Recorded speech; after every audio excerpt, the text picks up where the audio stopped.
Muy buenas noches, amigas y amigos. Reciban la bienvenida aquí a su canal de confianza. Yo soy el Sabueso y son las 10:12 de este 26 de julio del 2026. ¿Y qué haremos este domingo? Ay, con mi gallazo por acá atrás, sin ningún tipo de vergüenza y tampoco sin ningún tipo de dilación. Vamos a practicar los discursos improvisados. Así es que, amigas y amigos, vámonos directamente con estas primeras preguntas de la noche. Vámonos con la pregunta número 1, que dice así: un reloj roto acierta 2 veces al día. ¿Qué defecto tuyo te ha sido útil más de una vez? Un reloj roto acierta 2 veces al día. ¿Qué defecto tuyo te ha sido útil más de una vez?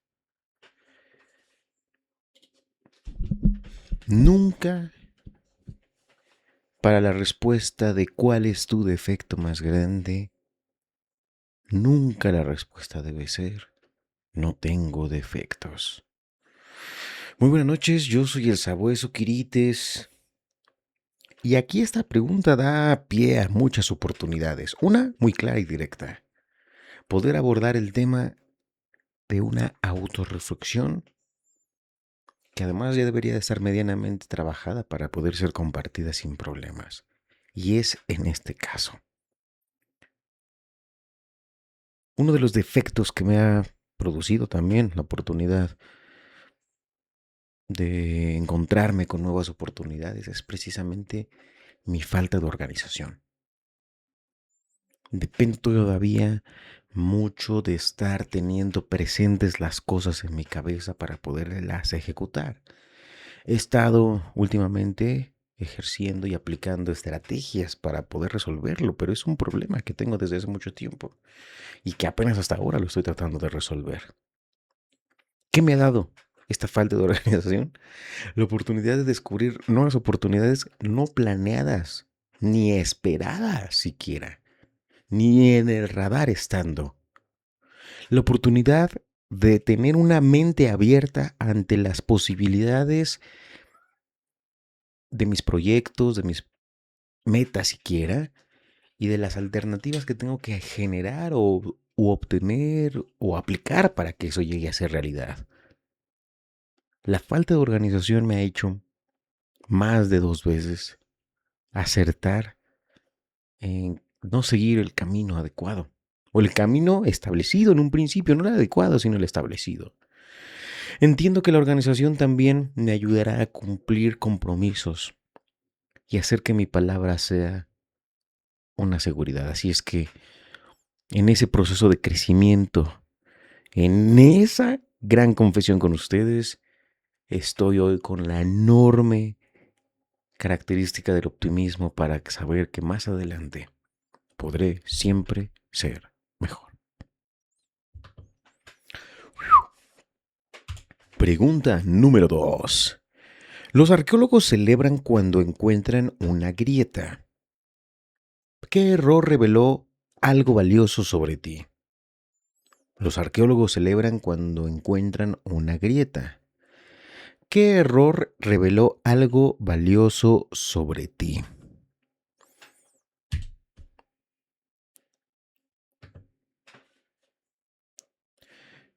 Este antiguo arte japonés de volver a recomponer objetos rotos y de ligarlos nuevamente con ligamentos y pegamento de oro para darle esta característica especial y única.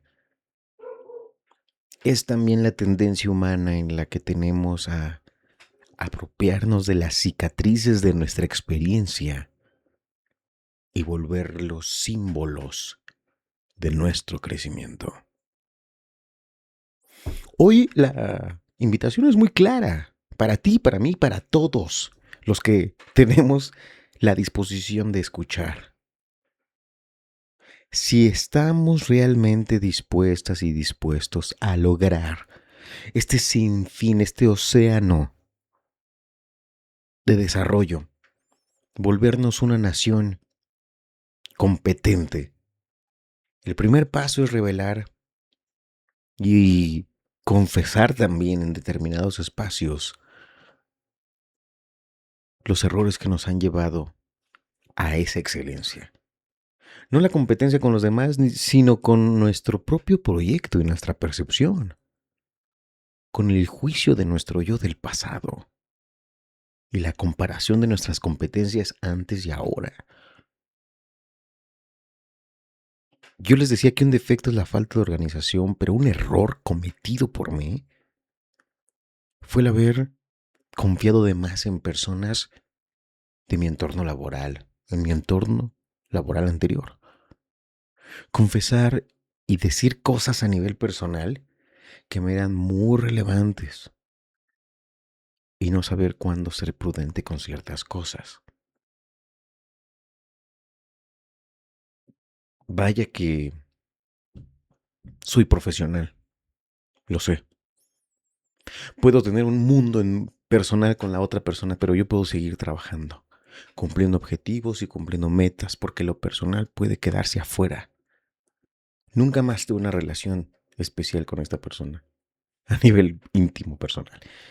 Pero a nivel profesional es algo que llevo como tinte de orgullo, siempre sacar el trabajo.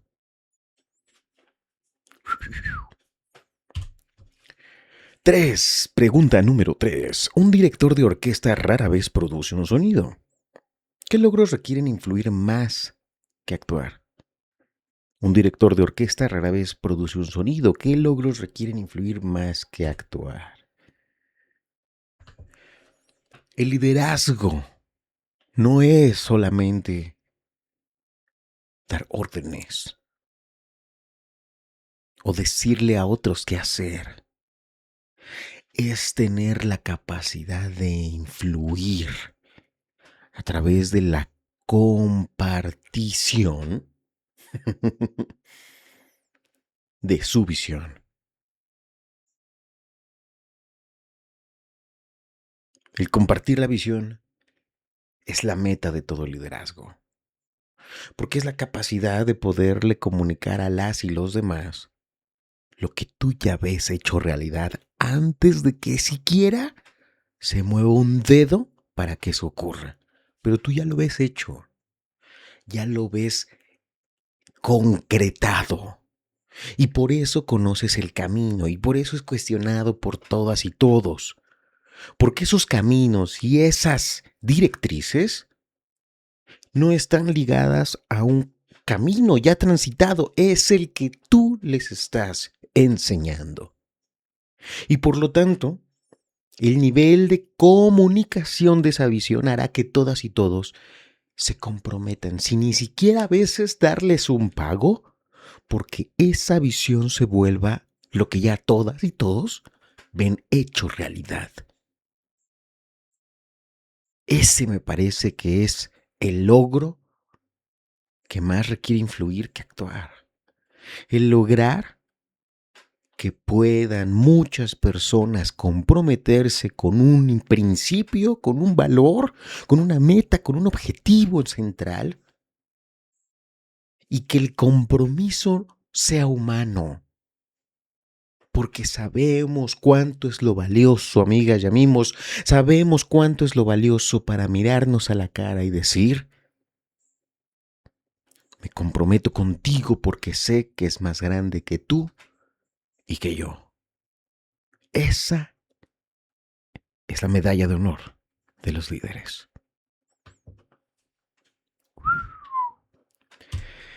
Y pregunta larga, amigas y amigos, de 5 minutos la respuesta dice así.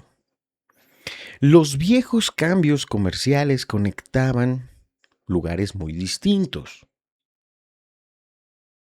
¿Qué idea, hábito o valor podría ayudar hoy a unir personas que parecen imposibles de reconciliar? Los viejos caminos comerciales conectaban lugares muy distintos.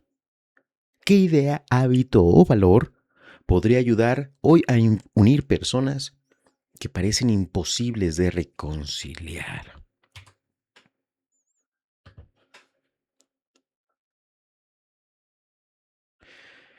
No siempre, no siempre La paz significa la ausencia de conflicto,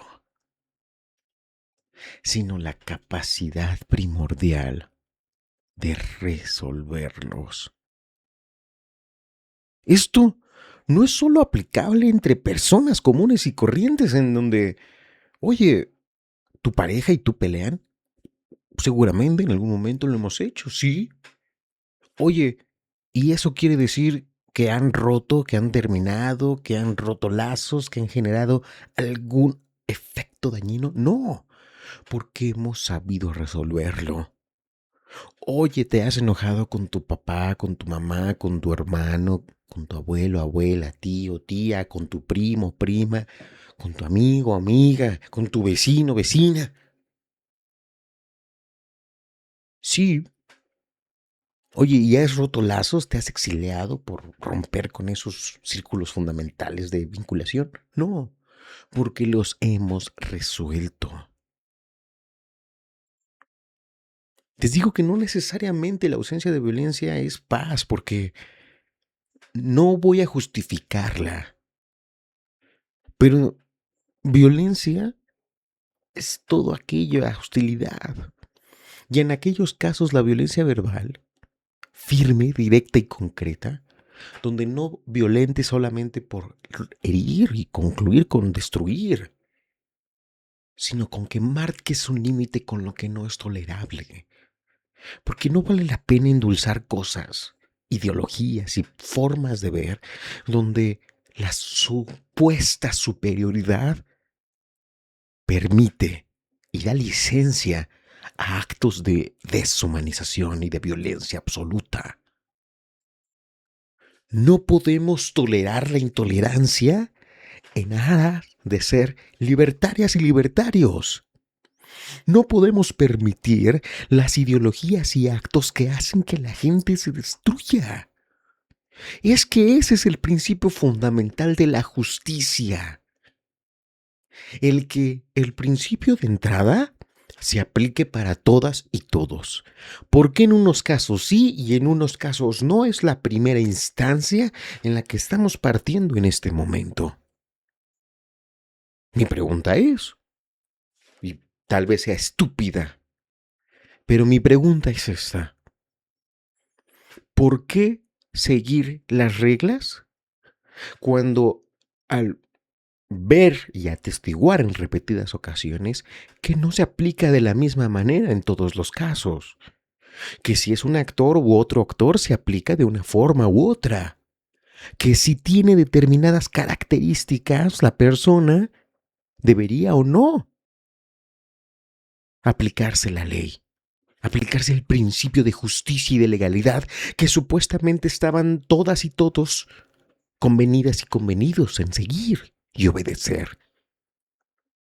Durante años en nuestro país hemos sido nosotras y nosotros actores y actrices desempeñando un rol en este escenario social donde se sabe que si tienes el dinero, que si tienes las conexiones, que si tienes las influencias, conocidos o perteneces a determinado círculo social, es muy extraño y muy particular tal vez que la justicia te toque. ¿Qué significa eso? ¿Ese es el incentivo para seguir las reglas? ¿Para poder llevar a cabo eso? Es que ese es el principio de justicia, amigas y amigos. Y esto se lo escuchaba a un creador de contenido. No debemos ser buenos solamente porque esperemos que el otro nos vaya a responder de la misma manera. Yo ya no espero que determinado estado, que sabemos a qué estado nos referimos, deje de hacer lo que está haciendo, porque lo hace con total impunidad. Pero no por eso vamos a aplicarle lo mismo. Porque las personas buenas no son buenas por esperar que los otros lo sean. Sabemos que no lo serán. Somos buenas y buenos porque respetamos nuestros propios principios. La congruencia difícil, eternamente difícil y molesta de ser congruentes con lo que decimos y con lo que hacemos. La dificultad, amigas y amigos, es la hermana de la vida y nos llevaremos siempre con ella. Más vale acostumbrarnos a esta realidad. Bienvenidas y bienvenidos, Kirites, a nuestra humanidad. Bien, pues amigas y amigos, con eso concluye el apartado de los discursos improvisados. Vámonos sin ningún tipo también de errores ni problemas con nuestra ahora lectura en voz alta. Eco, prende techo. Lectura en voz alta. ¿Cuál es el libro? Homo Deus, Yuval Noah Harari. Así es, carnalitas, carnalitos. Nos quedamos, les repito y les recuerdo que estamos todavía, terminamos una larga introducción. Estamos en el capítulo 1, el cual lleva por nombre de esta obra de este doctor en historia. Parte 1, Homo sapiens conquista el mundo. Y estamos en el subtítulo Necesidades ancestrales. Así es que ahí les va, carnalitas, carnalitos, quirites. Esto dice más o menos así. La Biblia, con su creencia de la peculiaridad humana, fue uno de los subproductos de la revolución agrícola, que inició una nueva fase de las relaciones humano-animal. La aparición de la agricultura produjo nuevas oleadas de extinciones masivas, pero, lo que es más importante, también dio lugar a una nueva forma de vida, de una vida nueva en la tierra, los animales domesticados inteligentemente. De forma inicial, este acontecimiento tuvo una importancia menor, pues que los humanos consiguieran domesticar menos de 20 especies de mamíferos y aves, en comparación con los innumerables miles de especies que siguieron siendo salvajes. Sin embargo, con el paso de los siglos, esta nueva forma de vida se hizo predominante. En la actualidad, más del 90% de todos los animales grandes son domesticados. Lamentablemente, las especies domesticadas pagaron por su éxito colectivo con un sufrimiento individual nunca visto. Aunque el reino animal ha conocido muchos tipos de dolor y de desgracia durante millones de años, la revolución agrícola generó nuevas formas de sufrimiento completamente nuevas, que con el tiempo solo empeoraron. Pero legó en la materia, los animales domesticados parecen estar mucho mejor que sus primos y ancestros salvajes. Los jabalíes pasan el día en búsqueda de comida, agua y cobijo, y sufren la amenaza constante de leones, parásitos e inundaciones. Los cerdos domesticados, en cambio, gozan de la comida, el agua y el cobijo que les proporcionamos los humanos, que también tratan sus enfermedades y los protegen frente a los depredadores y los desastres naturales. Cierto, la mayoría de los cerdos más tarde o más temprano terminan en el matadero, pero ¿hace esto que su suerte sea peor que la de los jabalíes? ¿Acaso es preferible ser devorado por un león que sacrificado por un hombre? ¿Son los dientes de los cocodrilos menos mortíferos que los cuchillos de acero? Lo que hace que la suerte de los animales de granja sea particularmente dura no es solo cómo mueren, sino ante todo cómo viven. Dos factores enfrentados han modelado sus condiciones de vida desde los tiempos antiguos hasta el presente: los deseos humanos y las necesidades de los animales. Así, los humanos crían cerdos para tener carne, pero requieren un suministro continuo de carne. Deben asegurar la supervivencia a largo plazo y la reproducción de los cerdos. Teóricamente, esto tendría que haber protegido a los animales de formas extremas de crueldad.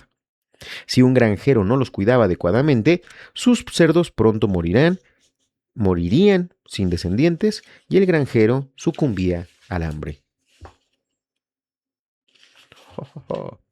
Desgraciadamente, los humanos pueden causar un sufrimiento tremendo a los animales de granja de diversas maneras, incluso al tiempo que aseguran su supervivencia y su reproducción. La raíz del problema es que los animales domesticados han heredado de sus antepasados salvajes muchas necesidades físicas, emocionales y sociales que son superfluas en las granjas humanas. Los granjeros, los ganaderos obvian de maneras rutinarias dichas necesidades sin pagar ninguna sanción económica. Encierran a los animales en jaulas diminutas, mutilan sus cuernos y cola, separan a madres de hijos y crían monstruos de forma selectiva. Los animales padecen mucho, pero siguen viviendo y multiplicándose. ¿Acaso no contradice esto los principios más básicos de la selección natural? La teoría de la evolución sostiene que todos los instintos, impulsos y emociones han evolucionado respondiendo al interés único de la supervivencia y la reproducción. Si es así, ¿acaso la reproducción continua de los animales de granja no demuestra que sus necesidades reales son satisfechas? ¿Cómo puede un cerdo tener una necesidad que en verdad no era necesaria para su supervivencia y su reproducción? Es cierto que todos los instintos, impulsos y emociones evolucionaron con el fin de adaptarse a las presiones evolutivas de la supervivencia y la reproducción. Sin embargo, si estas presiones desaparecen de golpe, los instintos, impulsos y emociones que éstas modelaron no desaparecen con ellas, al menos no al instante. Incluso si ya no son fundamentales para la supervivencia y la reproducción, estos instintos, impulsos y emociones continúan moldeando las experiencias subjetivas del animal, tanto para los animales como para los humanos. La agricultura cambió las presiones de selección casi de la noche a la mañana, pero no cambió sus impulsos físicos, emocionales ni sociales. La evolución, por descontado, nunca se detiene y ha seguido modificando humanos y animales en los 12.000 años transcurridos desde la aparición de la agricultura. Por ejemplo, en Europa y Asia Occidental, los humanos adquirieron por evolución la capacidad de digerir la leche de vaca, mientras que las vacas perdieron su temor a los humanos y hoy en día producen mucha más leche que sus antepasadas salvajes. Pero estas son alteraciones superficiales. Las estructuras sensoriales y emocionales profundas de vacas, cerdos y humanos no han cambiado mucho desde la edad de piedra. ¿Por qué los humanos modernos les gustan tanto los dulces? No se debe tanto que a principios del siglo XXI tengamos que atiborrarnos de helados y de chocolate para sobrevivir. Más bien se debe de cuando a nuestros antepasados en la edad de piedra encontraban fruta dulce o miel, lo más sensato era comer mucha tan deprisa como fuera posible. ¿Por qué los jóvenes conducen de forma temeraria? Participan en peleas violentas y piratean sitios confidenciales de Internet. ¿Por qué siguen antiguos mandatos genéticos que hoy podrían ser inútiles o incluso contraproducentes, pero hace 70.000 años tenían perfecto sentido evolutivo? Un joven cazador que arriesga su vida para cazar un mamut eclipsaba a todos sus competidores y obtenía la mano de la belleza local. Y ahora estamos atrapados por sus genes de macho. La misma lógica evolutiva moldea la vida de cerdos, cerdas y cochinillos en las granjas controladas por los humanos. Para sobrevivir y reproducirse en la naturaleza, los antiguos jabalíes necesitaban recorrer extensos territorios, familiarizarse con su ambiente y cuidarse de trampas y depredadores. Además, necesitaban comunicarse con otros jabalíes y formar grupos complejos dominados por matriarcas viejas y experimentadas. En consecuencia, las presiones evolutivas hicieron de los cerdos salvajes, y aún más de las cerdas salvajes, animales sociales muy inteligentes, caracterizados por una viva curiosidad y por fuertes necesidades de socializar, jugar y desplazarse, así como de explorar el entorno. Una cerda que naciera con alguna mutación rara que la hiciera indiferente frente a su ambiente y a otros cerdos difícilmente podía sobrevivir y reproducirse. Los descendientes de los jabalíes, los cerdos domesticados, heredaron su inteligencia, su curiosidad y sus habilidades sociales. Al igual que los jabalíes, los cerdos domesticados se comunican empleando una única variedad de señales vocales y olfativas. Las madres reconocen los chillidos particulares de sus lechones, mientras que los lechones de 2 días ya diferencian las llamadas de su madre de las otras cerdas. El profesor Stanley Curtis de la Universidad Estatal de Pensilvania adiestró a 2 cerdos, dos hombres de nombres Hamlet y Omelette, a accionar con el hocico una palanca de control especial y descubrió que los cerdos enseguida comenzaron a rivalizar con los primates en capacidad de aprendizaje y con los juegos de ordenador sencillo.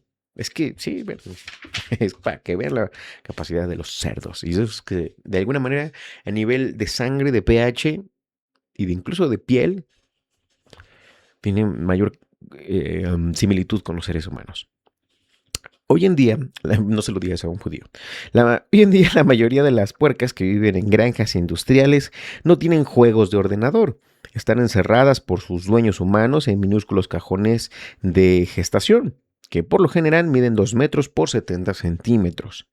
Los cajones tienen el suelo de cemento y barras de metal y apenas permiten que las cerdas preñadas se den la vuelta, duerman acostadas y, por descontado, anden. Después de 3 meses y medio en tales condiciones, las cerdas son trasladadas en cajones algo mayores, donde paren y amamantan a sus lechones. Mientras que en la naturaleza los lechones mamarían entre 10 y 20 semanas, en las granjas industriales se les detecta a la fuerza entre 2 y 4 semanas después de nacer. Se les separa de su madre y son enviados a engordar para su posterior sacrificio. De inmediato se fecunda la madre de nuevo y se le envía al cajón de gestación para iniciar otro ciclo.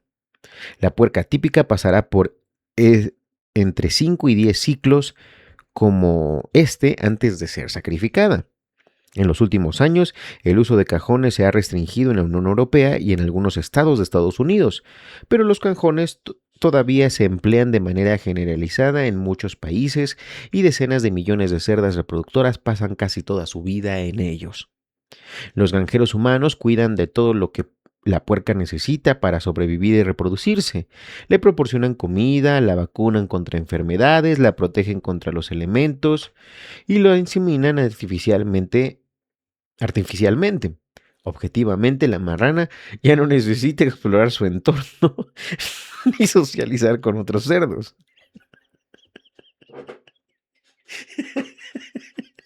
Perdón, pero fue una expresión un poco dura. La protección de los elementos y la inseminación artificialmente objetivamente.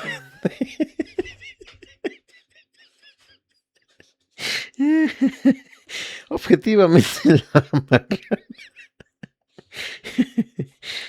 ya no necesita explorar su entorno, ni socializar con otros cerdos, ni establecer lazos con sus lechones, ni siquiera necesita andar. Pero, subjetivamente, aún siente un impulso imperioso por hacer todo eso. Y si dichos impulsos no se satisfacen, sufre mucho. Las puercas encerradas en cajones de gestación tienen típicamente síntomas de frustración aguda alternada con desesperación extrema. En la lección básica de la psicología evolutiva, una necesidad modelada de hace miles de generaciones continúa sintiéndose subjetivamente, aunque en la actualidad ya no sea necesaria para la supervivencia y la reproducción. Trágicamente, la revolución agrícola confirió a los humanos el poder de asegurar la supervivencia y la reproducción de los animales domesticados y obviar a un tiempo sus necesidades subjetivas. Híjole, qué grande, ¿eh? Yo creo que ando picadito. De una vez nos echamos el siguiente, ¿cómo ven? Porque la puerca estuvo interesante. Los organismos son algoritmos, es el siguiente subtítulo. ¿Cómo podemos estar seguros que los animales, tales como los cerdos, tienen realmente un mundo subjetivo de necesidades, sensaciones y emociones? ¿No somos acaso culpables de humanizar a los animales, es decir, de ascribir cualidades humanas a entidades no humanas, como los niños que creen que las muñecas sienten amor y enfado? Antropologizar es el término. En realidad, atribuir emociones a los cerdos no los humaniza, los mamiferiza. Porque las emociones no son únicamente una cualidad humana, son comunes a todos los mamíferos, así como a todas las aves y probablemente a algunos reptiles o incluso peces. Todos los animales han desarrollado por evolución capacidades y necesidades emocionales, y de hecho, de que los cerdos sean mamíferos, podemos deducir sin riesgo a equivocarnos que tienen emociones. En las últimas décadas, los científicos de la vida han demostrado que las emociones no son un fenómeno espiritual misterioso, que solo sirve para escribir poesía y componer sinfonías. En realidad, las emociones son algoritmos bioquímicos vitales para la supervivencia y la reproducción de todos los mamíferos. ¿Qué significa esto? Bueno, empecemos por explicar qué es un algoritmo, que esto ya lo veíamos con la lectura de nuestro querido Jacobo Greenberg. Esto es de gran importancia no únicamente porque este concepto clave reaparecerá en muchos otros de los capítulos que siguen, sino porque el siglo XXI estará dominado por algoritmos. Puede decirse que algoritmo es el concepto más importante de nuestro mundo si queremos comprender nuestra vida y nuestro futuro. Debemos hacer todos los esfuerzos posibles por entender qué es un algoritmo y cómo los algoritmos están conectados con las emociones. Un algoritmo es un conjunto metódico de pasos que pueden emplearse para hacer cálculos, resolver problemas y alcanzar decisiones. Nuevamente, amigas y amigos, ¿cuál es la definición de algoritmo? Un conjunto metódico de pasos que pueden emplearse para hacer cálculos, resolver problemas y alcanzar decisiones. Un algoritmo no es un cálculo concreto, sino el método que se sigue cuando se hace el cálculo. Nuevamente, un algoritmo no es el cálculo concreto, no es el ejercicio en sí mismo, sino la serie de pasos, el mapa, el método que sigue cuando se hace el cálculo. Por ejemplo, si queremos calcular la media entre dos números, podemos usar un algoritmo sencillo. Un algoritmo dice, primer paso, suma los dos números. Segundo paso, divide la suma por 2. Cuando los números son 4 y 8, se obtiene 6. Cuando son 117 y 231, se obtiene 174. Un ejemplo más complejo es una receta de cocina. Un algoritmo para preparar una sopa de verduras podría decirnos, calienta media taza de aceite en una cazuela, trocea 4 cebollas, fríe la cebolla hasta que esté dorada, corta 3 patatas y a dados y añádelos a la cazuela. Corta una col en juliana y añádela a la cazuela. Y así, sucesivamente. Podemos seguir el mismo algoritmo decenas de veces, empleando cada vez verduras algo distintas y obteniendo, por lo tanto, una sopa ligeramente diferente. Pero el algoritmo sigue siendo el mismo. Por sí misma, una receta no puede ser sopa. No puede hacer sopa. Se necesita una persona que lea la receta y que siga la serie de pasos que se prescriben. Pero si es posible fabricar una máquina que incorpore este algoritmo, lo siga de forma automática, entonces solo se necesita proporcionar agua, electricidad y verduras a la máquina, y estará la sopa por su cuenta. No hay por ahí muchas máquinas de hacer sopa, pero probablemente el lector esté familiarizado con máquinas que expenden bebidas. Dichas máquinas suelen tener una ranura para las monedas, una abertura para los vasos y hileras de botones. La primera tiene botones para café, té y cacao. En la segunda aparecen los rótulos, sin azúcar, una cucharadita de azúcar, 2 cucharaditas de azúcar. En la tercera fila los rótulos rezan, leche, leche de soya, sin leche. Un hombre se acerca a las máquinas, inserta una moneda en la ranura y presiona los botones que rezan, té, una cucharadita de azúcar y leche. La máquina se pone en marcha y sigue un conjunto de pasos precisos. Hace caer una bolsita de té en el vaso, vierte agua hirviendo, añade una cucharadita de azúcar y leche y voilà, aparece un bonito vaso de té. Esto es un algoritmo. Durante las últimas décadas, los biólogos han llegado a la firme conclusión de que el hombre que pulsa los botones y bebe el té es también un algoritmo. Un algoritmo mucho más complejo que la máquina expendedora, sin duda, pero un algoritmo al fin. Los humanos son algoritmos que producen no vasos de té, sino copias de sí mismos. Cuando una máquina expendedora que después de pulsar la combinación adecuada de botones, produjera otra máquina expendedora. Los algoritmos que controlan las máquinas expendedoras funcionan mediante engranajes mecánicos y circuitos eléctricos. Los algoritmos que controlan a los humanos operan mediante sensaciones, emociones y pensamientos. Nuevamente, que esto es esencial, amigos. Esto es increíble, qué increíble lectura. Por eso hasta me estoy echando esta segunda. Los algoritmos que controlan a los humanos operan mediante sensaciones, emociones y pensamientos. Y exactamente el mismo tipo de algoritmos controla cerdos, babuinos, nutrias y gallinas. Considérese, por ejemplo, y el siguiente problema de supervivencia: un babuino ve unas bananas que cuelgan de un árbol, pero también se da cuenta de que un león acecha en las inmediaciones. ¿Debería el babuino arriesgar su vida por esas bananas? Esta situación se reduce a un problema matemático de cálculo de probabilidades. La probabilidad de que el babuino muera de hambre si no come las bananas frente a la probabilidad de que el león atrape al babuino. Para resolver el problema, el babuino necesita tener en cuenta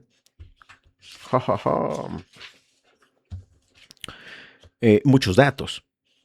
¿Qué distancia me separa de las bananas y del león? ¿A qué velocidad puedo correr? ¿A qué velocidad puede correr el león? ¿El león está despierto o dormido? ¿Tiene aspecto de estar hambriento o saciado? ¿Cuántas bananas hay?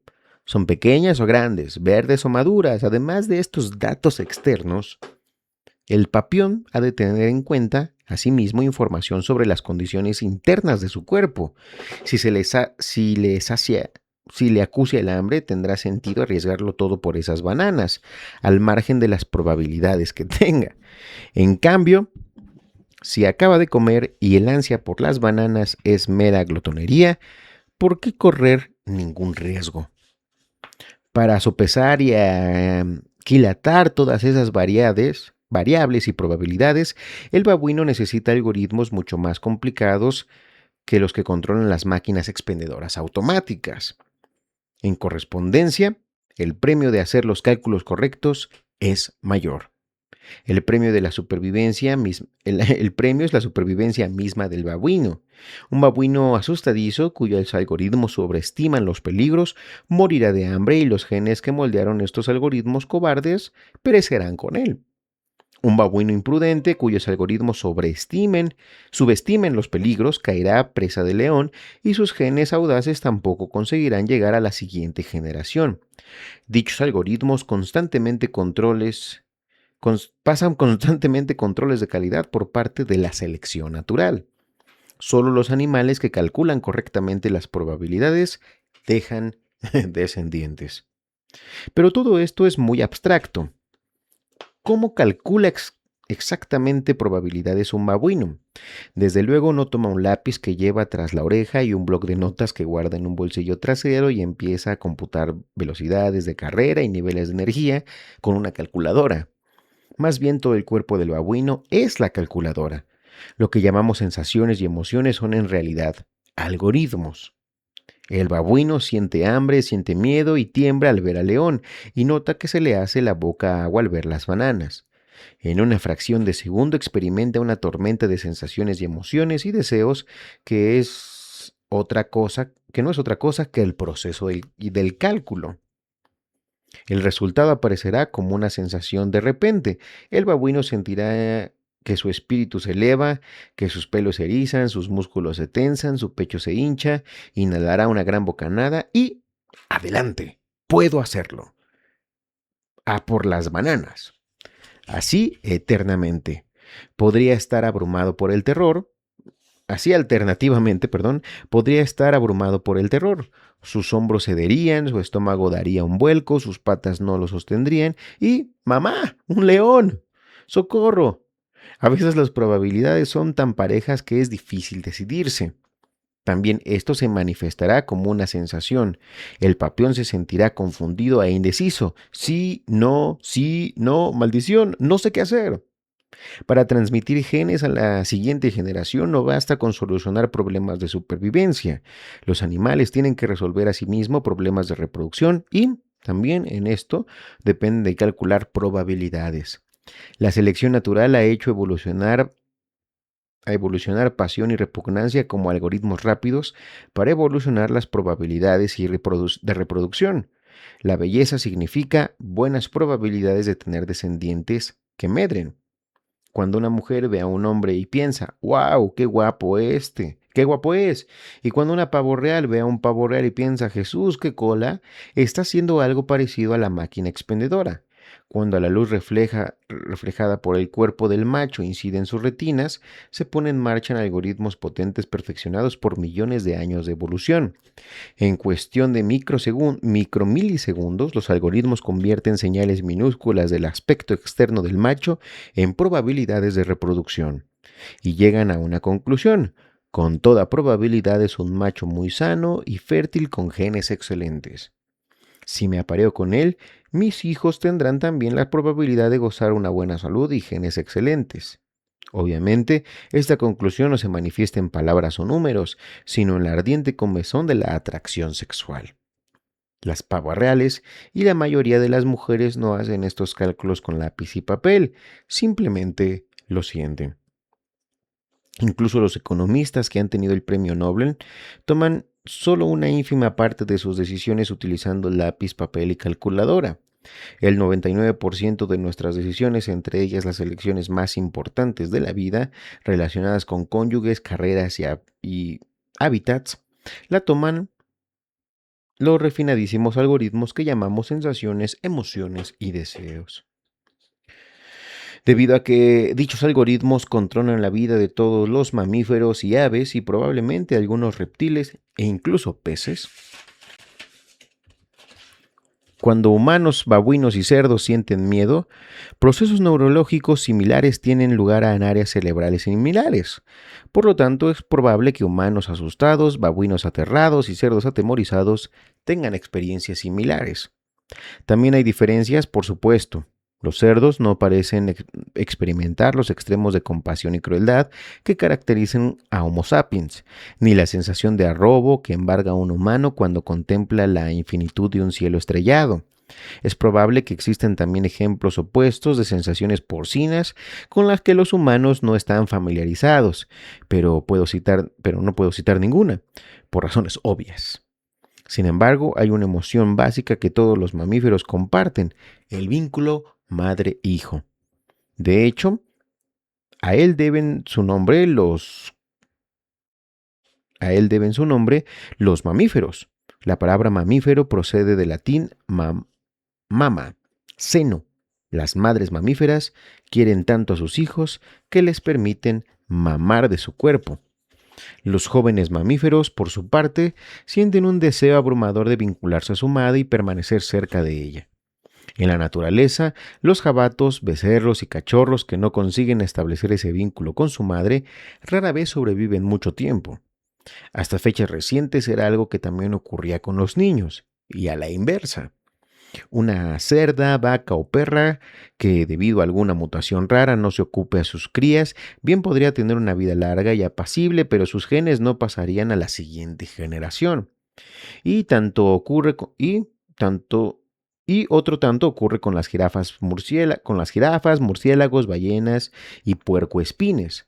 Podemos discutir sobre otras emociones, pero dado que las crías de los mamíferos no pueden sobrevivir sin el cuidado de la madre, es evidente que el amor materno es un fuerte vínculo madre-hijo que caracteriza a todos los mamíferos. Los científicos tardaron tiempo en reconocer lo anterior. No hace mucho, los psicólogos dudaban de la importancia del vínculo emocional entre progenitores e hijos, incluso entre los humanos. En la primera mitad del siglo XX, a pesar de la influencia de las teorías freudianas, la escuela conductista dominante aducía que las relaciones de progenitores e hijos estaban moldeadas por retroalimentaciones materiales, que los hijos necesitaban por sobre todo comida, refugio y atención médica, y que los vínculos que establecían con los padres se debían simplemente a que satisfacían esas necesidades materiales. De los niños que solicitaban calor, abrazos y besos, se decía que estaban mimados.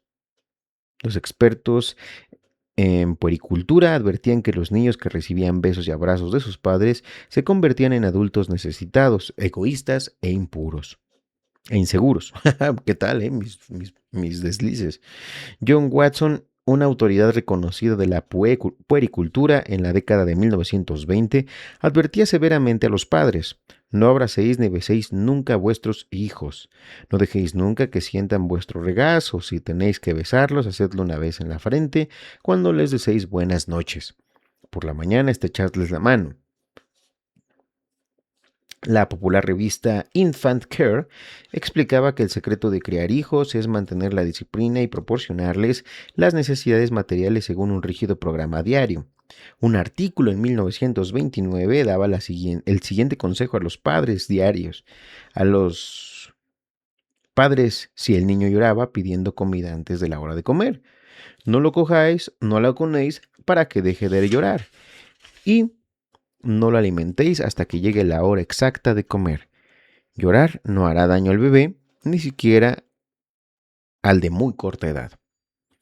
No fue hasta la década de 1950 y 1960 cuando, en un reciente consenso, los expertos comenzaron a abandonar esas estrictas teorías conductistas y reconocieron la importancia fundamental de las necesidades emocionales. En una serie de experimentos famosos y sorprendentemente crueles, el psicólogo Harry Harlow separó de la madre a monos recién nacidos y los aisló en jaulas pequeñas. Cuando se les daba a escoger entre una madre simulada de acero dotada de un biberón y una madre simulada revestida de una tela suave sin biberón, los monitos se agarraban con todas sus fuerzas a la madre de tela sin comida.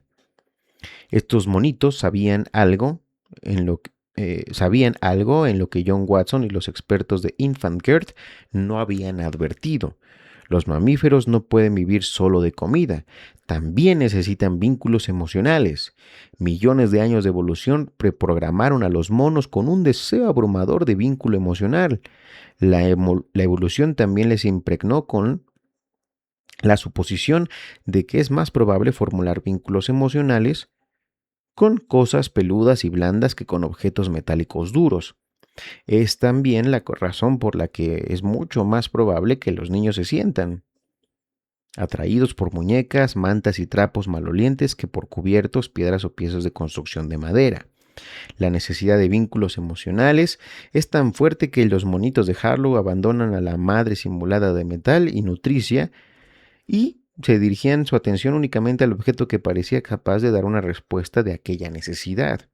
Lamentablemente, la madre de tela no respondió nunca a su afecto y, en consecuencia, los monitos padecieron problemas psicológicos y sociales graves, y al crecer se convirtieron en adultos neuróticos y asociales. Hoy nos cuesta comprender esta advertencia de los puericultores de principios del siglo XX. ¿Cómo pudieron los expertos no apreciar que los niños tienen necesidades emocionales y que la salud mental y física depende de cubrir estas necesidades tanto como las de alimento, refugio y medicinas? Pero cuando se trata de mamíferos seguimos negando lo evidente. Al igual que John Watson y los expertos de Infant Care, los ganaderos a lo largo de la historia se han ocupado de las necesidades materiales de cochinillos, terneros y cabritos, pero han desatendido y obviado sus necesidades emocionales. Así, las industrias cárnicas y lácteas se basan en quebrar el vínculo emocional más fundamental del reino de los mamíferos. Los granjeros fecundan continuamente a sus cerdas reproductoras y a sus vacas lecheras, pero los cochinillos y los lecheros y los terneros son separados de la madre al poco tiempo de nacer y por lo general viven sin ni siquiera mamar de sus pezones y sin sentir el cálido contacto de su lengua y su cuerpo. Lo que Henry Harlow hizo a unos cuantos centenares de monos, lo hacen las industrias cárnicas y lácteas todos los años a miles de millones de animales. Vaya, pero qué repaso le dio a la industria alimenticia nuestro querido Yuval Harari. Pues amigas y amigos, con esto concluimos nuestra emisión de este domingo. Muchas gracias por quedarse hasta este momento. Son las 11:01 de este aún 26 de julio del 2026. Estamos en este domingo, mañana es lunes. Inicien de semana con optimismo, con decisión, con actitud, porque ya casi, si es lunes, ya casi es viernes. Amigas, amigos, muchísimas gracias. Que tengan una excelente noche. Pásenla excelentemente bien.